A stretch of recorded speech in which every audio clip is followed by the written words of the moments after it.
Assalamualaikum warahmatullahi wabarakatuh. Selamat pagi, siang, ataupun sore untuk yang sedang menonton video ini dimanapun dan kapanpun kalian berada. Di sini dengan Aliama Pauji sebagai seorang mahasiswa dengan NIM 0513688805 jurusan Sistem Informasi dari Universitas Terbuka di UPPJJ Bandung.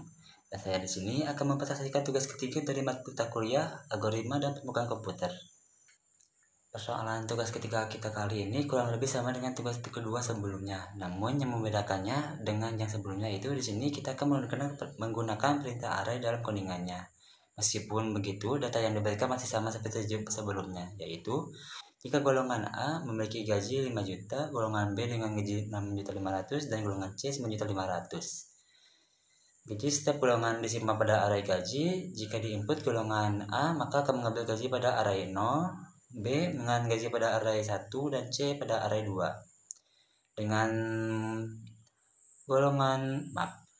buat persenan array untuk jam lemburnya ada 30, 32, 34, 36 dan 38% untuk kelipatan per jamnya. Yaitu jika 1 jam maka gaji lemburnya 30%, jika 2 jam 32%, begitu juga seterusnya. Pada versi yang ada pada tugas kedua, program menentukan gaji pokok menggunakan struktur switch case dan menentukan persentase lemburnya dengan menggunakan serangkaian if-else. Versi ini masih bisa berfungsi dengan baik seperti yang dijelaskan pada video sebelumnya, namun kurang fleksibel dan sulit dikembangkan. Jika suatu saat misalnya ingin menambahkan golongan baru, misalnya golongan D ditambahkan, maka program harus dimodifikasi secara manual di bagian switch dan kode akan menjadi lebih panjang dan sulit dikelola. Dengan penggunaan array, maka versi ini akan menjadi lebih ringkas dan efisien. Misalnya gaji pokok masing-masing golongan disimpan dalam sebuah array. Double gaji pokok array ada 5 juta, 6.500.000 dan 9.500.000. Golongan A, B, dan C dihubungkan ke indeks array. A memiliki indeks 0, B indeks 1, dan C indeks 2. Dengan menggunakan ASCII atau logika switch case, program cukup menghitung indeks dan langsung mengambil nilai gaji dari array. Hal ini juga berlaku bahkan untuk persentase lemburannya juga bisa ditaruh ke dalam array. Seperti di sebelah sini ada double lembur rate sama dengan 0,0, 0,30, 0,32, 0,34, 0,36, dan 0,38 sesuai dengan arahan yang ada pada soal untuk persentase lemburannya. Ini membuat kode lebih modular, bersih, dan mudah diubah di kemudian hari. Bisa dilihat di sini contoh ketika kita menjalankan programnya. Di sini terdapat inputan untuk memasukkan golongan karyawan A, B, C. Kita coba untuk golongan A misalnya, dan dengan jam lemburnya adalah 1 jam. Maka akan muncul hasilnya yaitu rincian gaji untuk golongan A dengan gaji pokoknya yaitu 5 juta. Karena 1 jam lemburnya, maka gaji lemburnya adalah 1.500.000. Jadi 5 juta ditambah 1.500.000, maka total penghasilan dari keseluruhan golongan A beserta gaji lemburannya maka menjadi 6.500.000.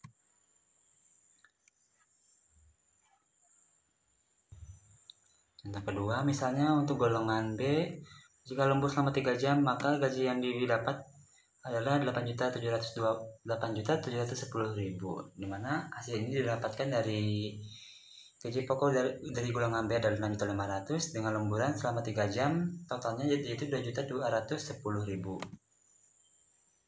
Maka totalnya jadi 8.710.000. Untuk contoh golongan C misalnya, ketika kita masukkan inputan jam lemburnya selama 6 jam, maka dengan gaji pokok 9.500.000, gaji lemburan selama 6 jam yaitu 3.610.000, maka total yang didapat adalah 13.110.000. Atau jika kita menginput di luar dari tiga golongan sebelumnya yaitu A, B, atau C, misalnya di sini kita menginput golongan E contohnya, maka hasilnya tidak bisa berjalan dan golongan tidak valid dengan keterangan golongan tidak valid.